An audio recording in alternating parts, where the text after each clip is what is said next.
feminist historiography.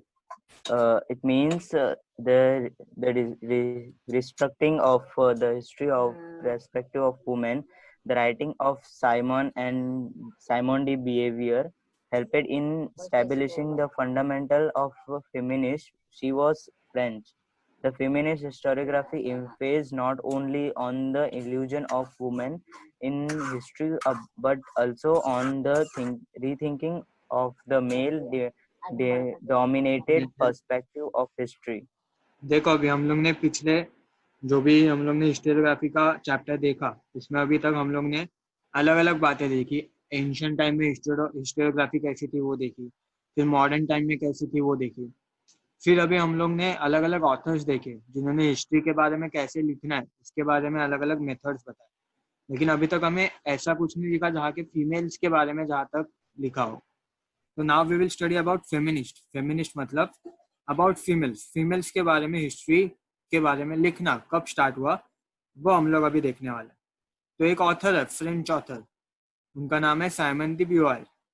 उन्होंने क्या किया, 19th सेंचुरी के आसपास फीमेल्स के लाइफ के बारे में लिखना स्टार्ट किया।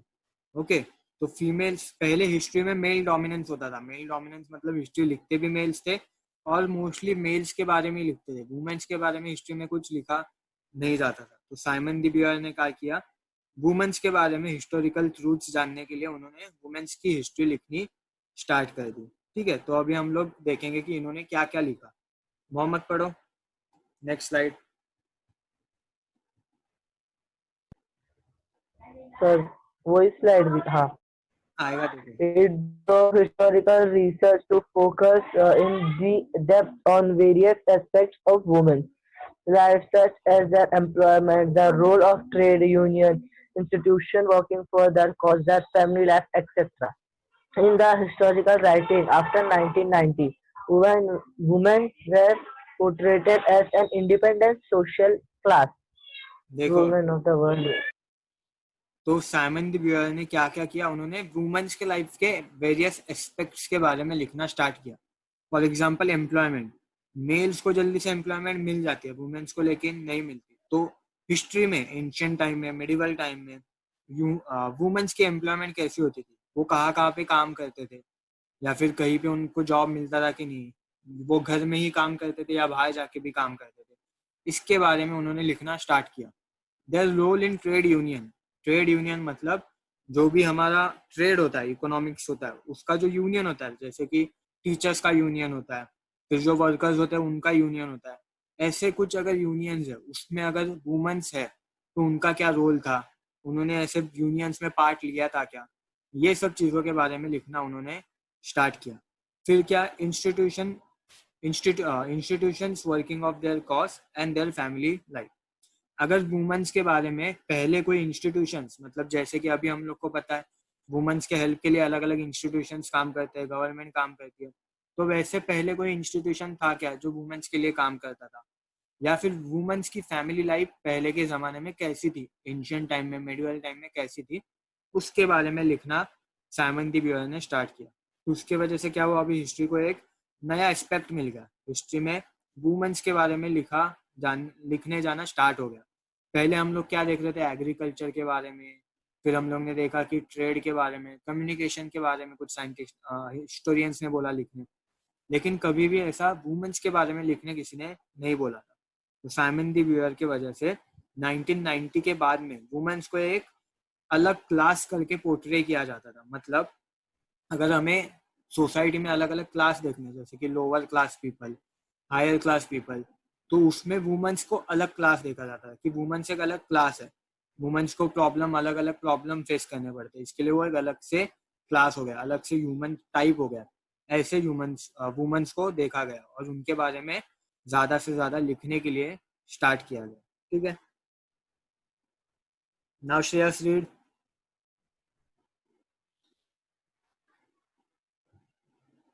श्रेयस आवाज येतो है, रीड कर। Yes, sir. मायकल फॉकॉल्ट।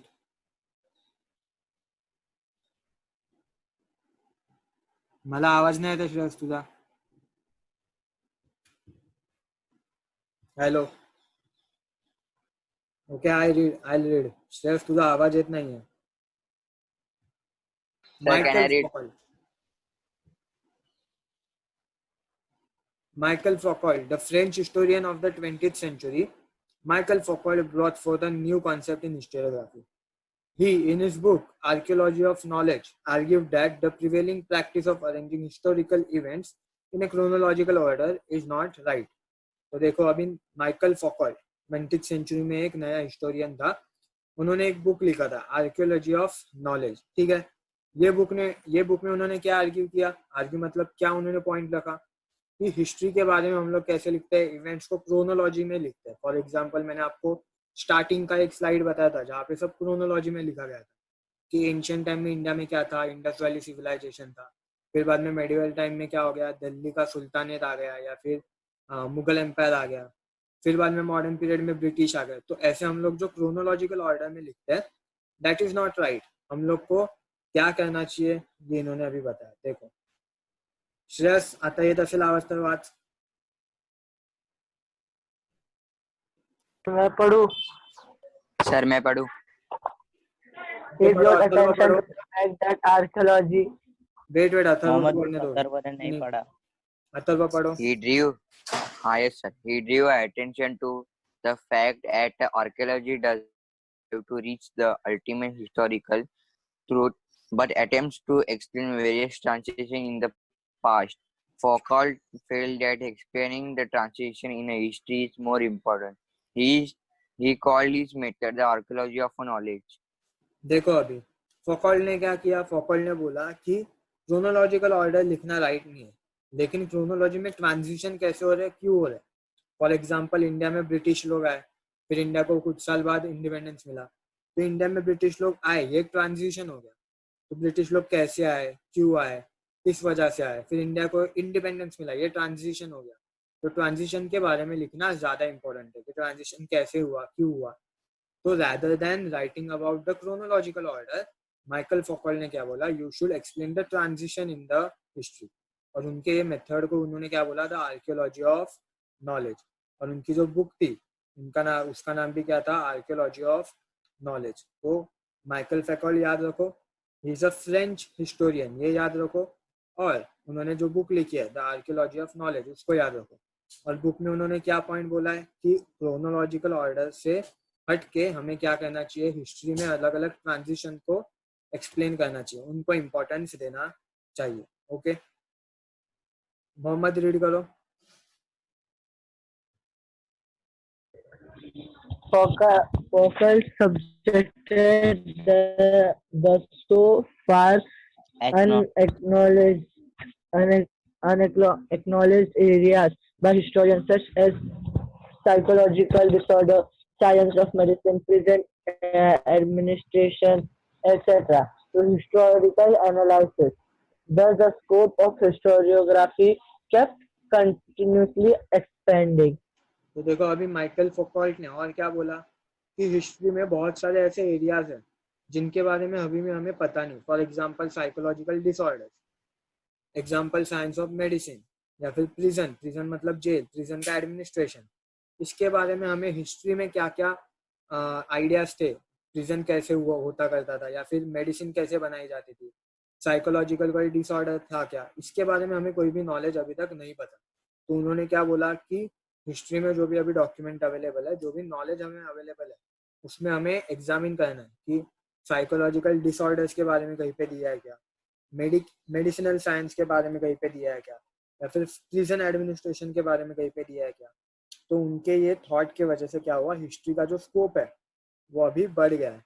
अभी जो हिस्टोरियंस है वो सिर्फ क्रोनोलॉजिकल ऑर्डर पे फोकस नहीं करते, वो लोग अलग अलग चीज़ें भी सोचने लगे हैं. For example prisons, medicine, disorders, इनके बारे में भी वो सोचने लगे, इनके बारे में भी लिखने की कोशिश की जाती है. ओके माइकल फॉकॉल्ट समझ में आया. आदित्य पढ़ो. राइटिंग ऑफ हिस्टोरी writing एक सेकेंड ना sir just writing of histories of various subjects like literature, architecture, sculpture, drawing and painting, music, dance, drama, films and television etc came into practice देखो than art and agriculture. अभी क्या हो गया, ये सब जो हमने अलग अलग हिस्टोरियंस देखे, जेने डिस्कार्टे, वोल्टेयर, उसमें उसके बाद में कार्ल मार्क्स देखा, अभी माइकल फोकॉल्ट देखा, साइमन द ब्यूअर देखा, इन सब के बाद क्या हुआ, हिस्ट्रीज में अलग अलग सब्जेक्ट के बारे में लिखना स्टार्ट हो गया। पहले हम लोग हिस्ट्री क्या पढ़ते थे, फॉर एग्जाम्पल पहले हम लोग पढ़ते थे कौन सा किंग किसके साथ उसकी लड़ाई हुई थी, उसमें कौन जीता था, उस किंग का फिर बेटा कौन था, फिर उसके बाद कौन सा किंग आया, क्रोनोलॉजिकल ऑर्डर के बारे में पढ़ते थे। लेकिन अभी क्या होने लगा है, हिस्ट्री जो है वो एक्सपांड हो गई है।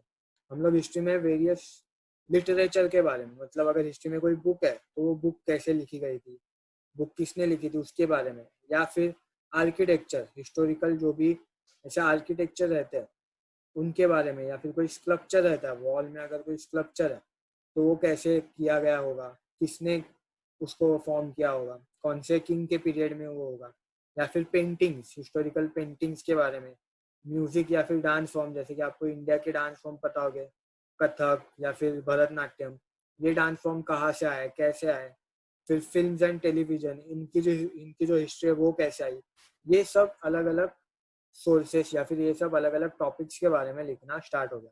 आपको लास्ट ईयर चैप्टर भी होगा फिल्म्स एंड टेलीविजन के ऊपर, थोड़ा उसमें दिया गया था कि उसकी हिस्ट्री कैसी थी। तो ऐसे अलग अलग टाइप की हिस्ट्री आगे आना स्टार्ट हो गई, ये सब अलग अलग स्कॉलर्स और हिस्टोरियंस के वजह से। ठीक है, नाउ चैप्टर खत्म हो गया, मैं आपको लोगों को एक वीडियो बताता हूँ। ठीक है, वीडियो देखना, उसके बाद में मैं पूरा रिवाइज करूंगा चैप्टर को। ठीक है, ओके सर। सर सिर्फ वॉइस ही आया आज। सर वीडियो नहीं चालू हुआ, सिर्फ वॉइस आ रहा है वीडियो का। रुको रुको मैं लगाऊंगा।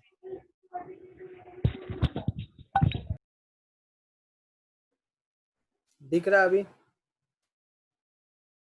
नहीं। देखो अभी दिखेगा। हाँ सर अभी दिख रहा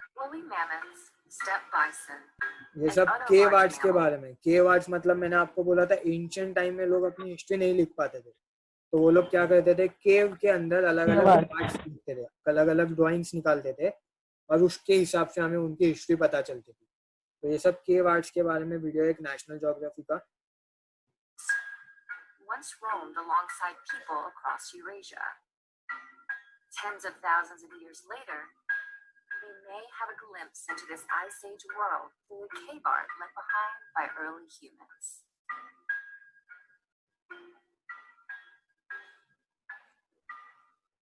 Around 400 art-filled caves and shelters, predominantly located in France and Spain, have been discovered so far. Some of the most elaborate prehistoric artwork exists in caves in France, known as Lascaux Grotto and Chauvet-Pont d'Arc.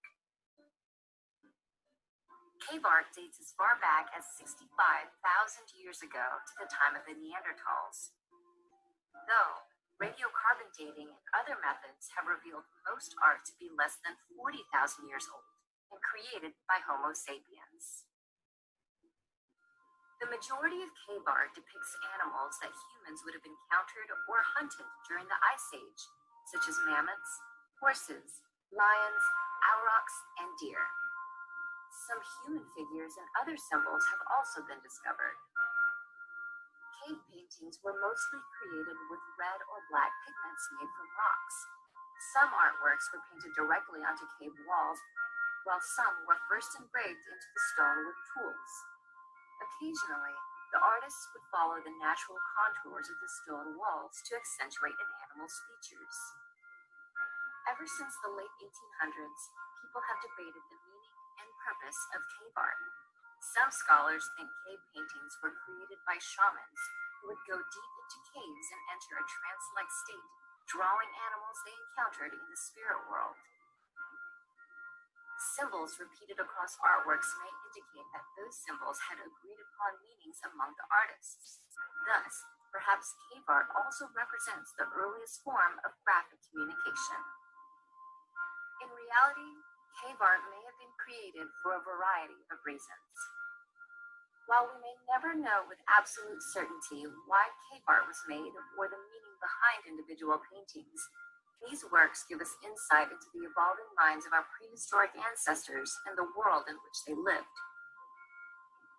By one view, cave artists were prehistoric naturalists.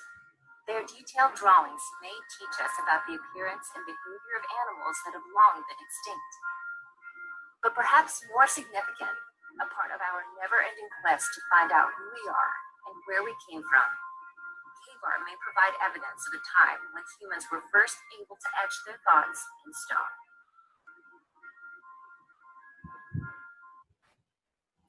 Okay, so ये हम लोग ने जो video देखा that is about cave arts. Cave arts मतलब हम लोग ने देखा कि एंशियंट टाइम में लोग क्या करते थे, उनके पास बुक, इंक, ये सब चीजें नहीं होती थी, तो वो लोग क्या करते थे, केव्स के अंदर स्टोन से ही, स्टोन्स के अलग अलग कलर्स से पेंटिंग्स निकाल देते. और हम लोग को इनकी जो डेट्स है, ये कितने पुराने हैं, वो कार्बन डेटिंग से पता चलती. साइंटिफिक मेथड है, उससे पता चलती कि कितने पुराने. तो ये जो केव आर्ट्स थे वो बहुत ज्यादा पुराने हैं. इतने, उसको मैं एक बार और रिवाइज करके आपको बता रहा हूँ. ठीक है, उसके इम्पोर्टेंट पार्ट हम लोग एक बार देखेंगे फिर से.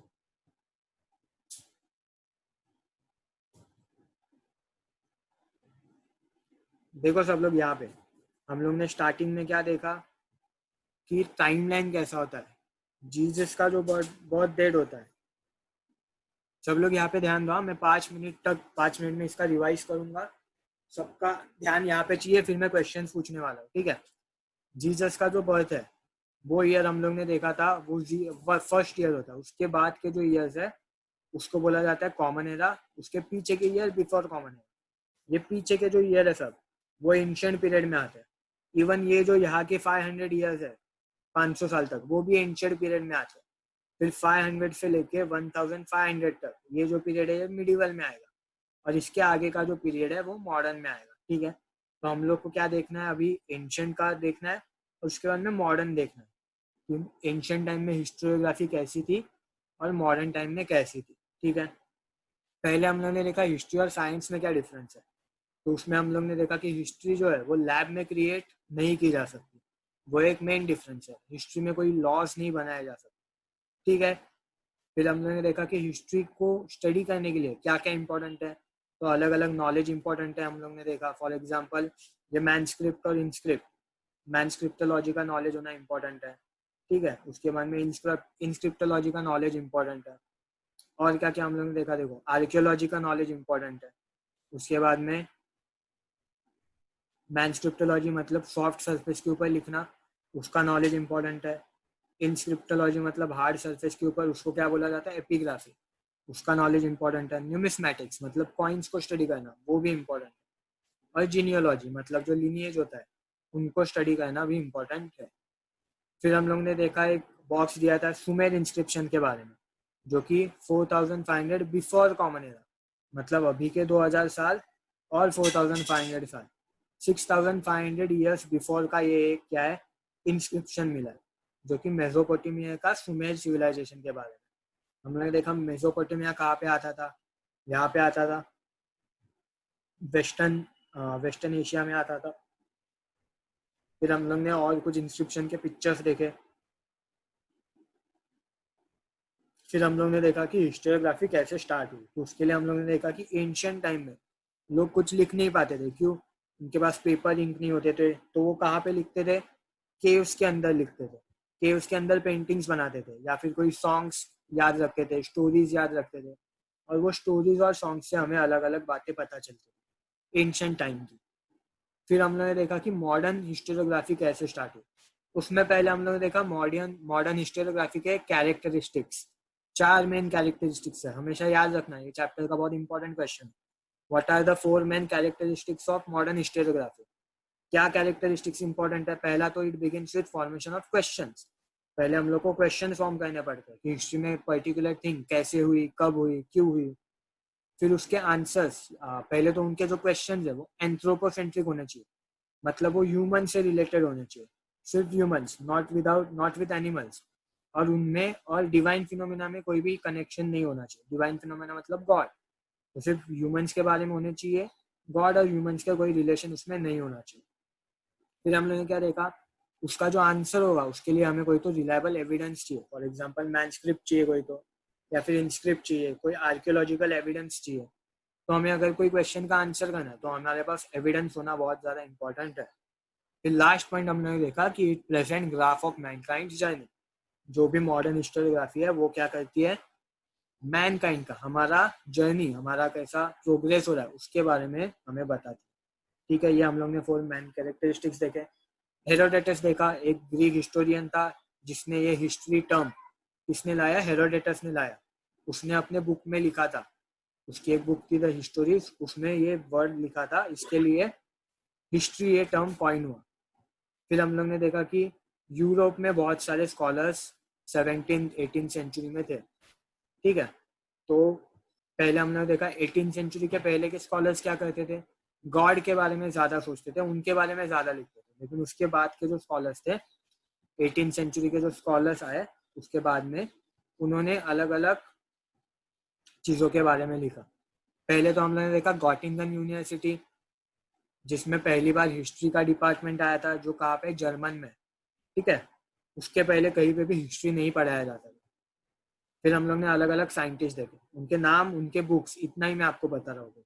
रेने डिस्कार्टे देखा, उसकी बुक क्या थी, डिस्कोर्स ऑन मेथड। फिर उसके बाद में हम लोग ने देखा वोल्टेयर। वोल्टेयर को हम लोग ने, वोल्टेयर की हम लोग ने बुक नहीं देखी, लेकिन उसको क्या बोला जाता है, founder of modern founder historiography. of historiography. फिर हम लोग ने जॉर्ज विलियम हिगल देखा, उसकी हम लोग ने बिग बुक देखी, reason in history, encyclopedia of philosophical science. Books के नाम याद रखो, मैं अभी क्वेश्चन नहीं पूछूंगा। फिर हम लोग ने एक थ्योरी देखी, डायलैक्टिक्स, ट्रूथ और फॉल्स, गुड और बैड की, वो भी किसकी थी, हेगल्स की। फिर So उसने you know, सिंथेसिस की थ्योरी भी बताई। लियोपोल्ड वॉन रैंके देखा, उनकी बुक कौन सी थी, the theory and practice of history and the secret of world history. फिर कार्ल मार्क्स के बारे में हम लोग ने देखा, उसकी बुक्स क्या थी, दास कैपिटल। उसने क्लास स्ट्रगल के बारे में बताया कि अलग अलग क्लास, अलग अलग गरीब और ज़्यादा वेल्दी लोग, उनमें कैसे झगड़े होते हैं, क्लास स्ट्रगल कैसे होता है, इसके बारे में उन्होंने बताया। उनकी बुक क्या थी, दास कैपिटल। फिर एनएल स्कूल देखा, एनएल स्कूल ने हम लोग को क्या बताया कि हम लोग को agriculture, trade, technology, communication, social divisions, इनके बारे में भी हिस्ट्री लिखनी है।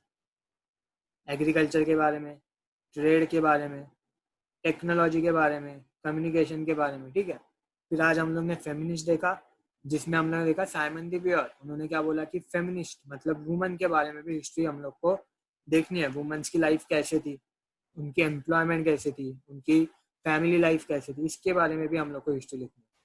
फिर हम लोग ने माइकल फॉकनेर देखा, जिनकी बुक की नाम क्या था, आर्कियोलॉजी ऑफ नॉलेज। उसमें हम लोग ने देखा कि उन्होंने क्या बोला है कि हमें क्या करना है, हमें क्रोनोलॉजिकल ऑर्डर छोड़ के ट्रांजिशंस को एक्सप्लेन करना है कि एक ट्रांजिशन क्यों हुआ। फॉर एग्जांपल इंडिया इंडिपेंडेंट हुआ, तो इंडिया इंडिपेंडेंट कैसे हुआ, क्यों हुआ, उसके बारे में लिखना है। या फिर उन्होंने बोला कि हमें अलग अलग और टॉपिक्स को सर्च करना है, जैसे कि psychological disorder, medicinal science, prison administration, इनके बारे में भी हिस्टोरिकल इंफॉर्मेशन कलेक्ट करनी है। तो ये सब हिस्टोरियंस के वजह से अलग अलग चीज़ों के ऊपर राइटिंग्स होने लगी। फॉर एग्जांपल आर्किटेक्चर, या फिर sculptures, dance and singing, paintings, इनके बारे में अलग अलग चीज़ें लिखना स्टार्ट हो गए।